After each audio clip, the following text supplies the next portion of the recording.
Welcome aspirants to Shriram IAS. My name is Saurabh, and in this series, one PYQ a day, today is the day for Indian Society. GS Paper 1 or GS Paper 1 2024 mains, there was a question on society which is being listed today for you.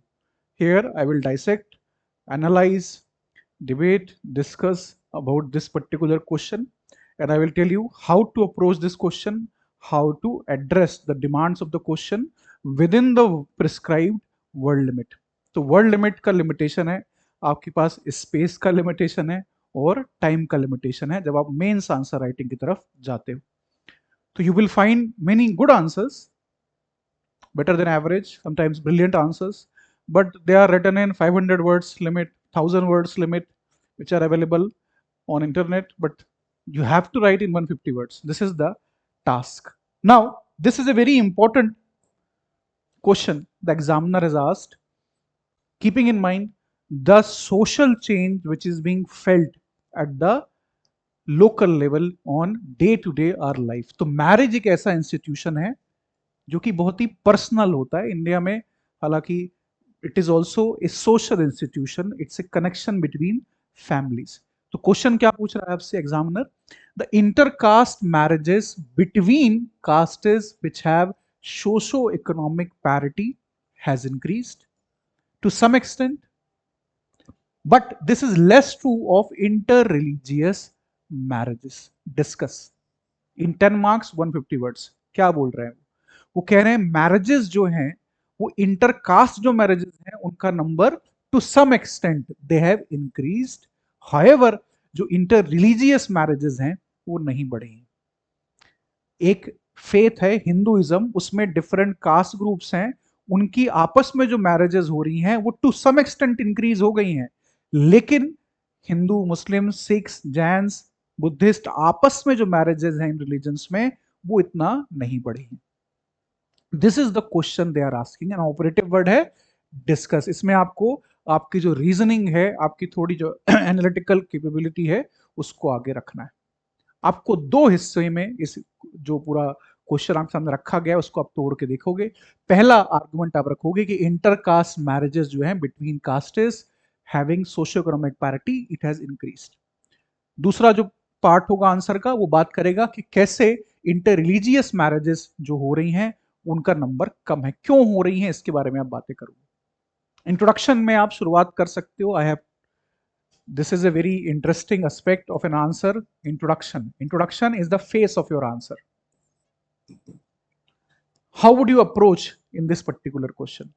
You can either approach by defining what is being said here, that is what is intercaste marriages within a same religion and what is interreligious marriages. Different individuals when they belong to different religion वो interreligious marriage होती है. इसको definition से शुरू कर सकते हो. Generally this is how you can proceed. You can expand on the question, थोड़ा सा expand कर सकते हो उसको. दूसरा, you can start with a data set. Data set here, the relevant data set is National Family Health Survey 5. इसका data है which talks about that interreligious marriages in India, the rate is 2.1%. And intercaste marriages almost 10%. You can start with the data set also. That is also a possibility. Or simply you can start with the answer that by simply stating this is true. Why? Because of what is happening in Indian society. There are forces of social change. आप इसको थोड़ा सा expand करके इसमें social change के बारे में बातें कर सकते हो. Because this is social change. Why it is happening? Because of modernization in India. This is why it is happening. Modernization is happening. Our values are going through systematic transformation. Our aspirations are changing, keeping in mind the modern contemporary world. We are being influenced by mass culture, popular culture. Globalization is impacting us, and more young Indians are moving out of their homes in search of jobs, in search of quality education. So more and more cultural contact is happening. Caste का एक बहुत ही important pillar जो है वो इंडोगेमी है. Cast दो पैरों पे खड़ा हुआ है. Modern world में the caste is standing on two legs. The first is endogamy. When you marry within your caste, you other to subscribe to the idea of caste. तो इंडोगैमी एक बहुत बड़ा फैक्टर है जो कि बना हुआ है। और दूसरा जो कास्ट को मजबूत बनाता है इन दिनों, वो पॉलिटिक्स है कास्ट की। Yes, the hereditary occupation part is equally important, but here in this case, in the contemporary world, this is what is keeping caste together and endogamy is keeping caste together. तो यहाँ इंडोगैमी के बारे में बात हो रही कि इंडोगैमी ब्रेक हो रही है। कैसे ब्रेक हो रही है?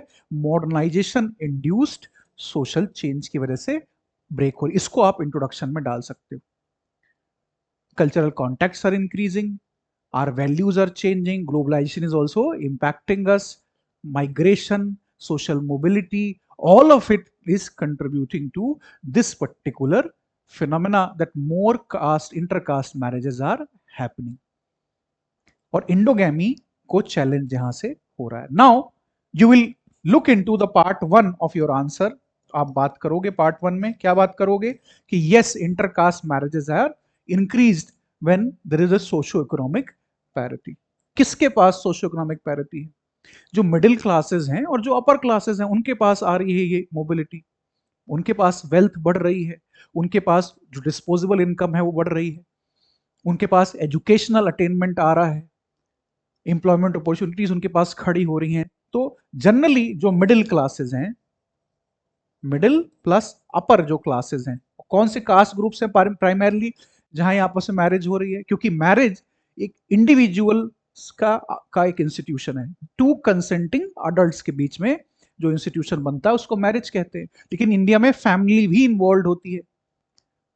तो एक्सेप्टेंस आ रही है। क्यों आ रही है? क्योंकि जनरली V1 और V2 जो वर्णास हैं, ब्राह्मण क्षत्रिय जो वर्णास हैं, पर्टिकुलरली डोमिनेंट कास्ट है, इनके पास सोशो इकोनॉमिक पैरिटी बढ़ी है। तो कल्चरल एक जो डिफरेंसेस होते थे वो धीरे धीरे सिमट रहे हैं। इसमें आप आगे डालोगे कि कैसे माइग्रेशन बढ़ रहा है एम्प्लॉयमेंट और एजुकेशन के लिए, कैसे कम्युनिटी के अंदर ट्रांसफॉर्मेशन हो रहा है, एजुकेशन अटेनमेंट बढ़ रहा है, महिलाओं का फाइनेंशियल इकोनॉमी बढ़ी है, female financial autonomy has increased, more employment opportunities are there with them. So because of that, all of these factors combined, indeed intercaste marriages among between the castes have increased. लेकिन आपको operative word क्या है? Discuss. और यहां देखिए to some extent you will point out. आपने data अगर mention definition में नहीं किया है तो आप यहां पर डेटा को मेंशन करोगे, 10% को यहां मेंशन कर दोगे आप। Plus if you want to make it more exciting, you can also talk about कि there is a rejuvenation of in among particularly among Hindus, a rejuvenation of different set of ideologies are there, जिसमें Hindutva is a very important factor. Hindutva जो ideology है वो भी influence करती है marriages की acceptance को। हो सकता है जो लड़का और लड़की शादी कर रहे हो वो हिंदुत्व की वजह से ना कर रहे हो, लेकिन उनकी फैमिलीज और उनके जो एक्सटेंडेड फैमिलीज है वहां एक्सेप्टेंस बढ़ी है because of the idea of Hindutva. And if you don't want to put it, that will also work. But if you want to make it certain qualitatively different, you can put it there. Generally, इस तरह के topics को aspirants avoid कर जाते हैं, but it can make obviously the answer more contemporary. And this has particularly the social change is happening after the globalization, that is 1991 जो LPG reforms हुए। That is there. Many NRIs families go for it, जो India से migrate होके विदेशों में बसे हुए हैं, वहां पे ये एक्सेप्टेंस बढ़ गई है। इंडिया में पेरेंट्स रहते हैं, now they have agreed to the marriage because the children live in America. So ये एस्पेक्ट भी निकल के आ रहा है। जो कास्ट के बैरियर्स थे वो ब्रेक हो रहे हैं, which is the social change. Now the other part is part 2 of your answer, that why this the same thing is not happening with interreligious marriages. Why? Because वहां पे religious जो barriers हैं, identity जो politics, वहां पे identity का जो aspirations हैं, जो वैल्यूज हैं, जो कस्टम्स हैं, जो नॉर्म्स हैं, वो फार मोर स्ट्रिक्ट हैं। तो सोसाइटल एक्सेप्टेंस नहीं है। सोसाइटी के अंदर इंडिविजुअल फैमिलीज में भी आपको फियर दिख जाएगा कि कल्चरल कॉम्पेटिबिलिटी नहीं आएगी। दूसरा रिलीजियस कन्वर्जन का फियर होता है। और media led hysteria, terms like love jihad are important in this domain. तो वो भी एक रेलेवेंट पार्ट यहाँ पे बनेंगे। लोगों को जो मैरिज है उसके इंस्टीट्यूशन की वाइबिलिटी पे इतना भरोसा नहीं है अगर इंटर रिलीजियस वो होती है। तो this is also very important fact. Plus India में जो इंस्टीट्यूशनल सपोर्ट मिलता है स्पेशल मैरिज एक्ट से, दिस इज एक्ट जो कि फैसिलिटेट करता है इस तरह की शादियों को 1954 का। अब इस कानून में लिखा हुआ है कि आपको नोटिस देना होता है, prior notice before registration of the marriage. तो उससे प्राइवेसी भी वायलेट होती है। बहुत सारे ऐसे ग्रुप्स हैं जो कि डिसरप्ट करते हैं इस तरह की मैरिज सेरेमनीज को। So that is also a very important part. The same set of modernisation has created far strict religious boundaries among the society।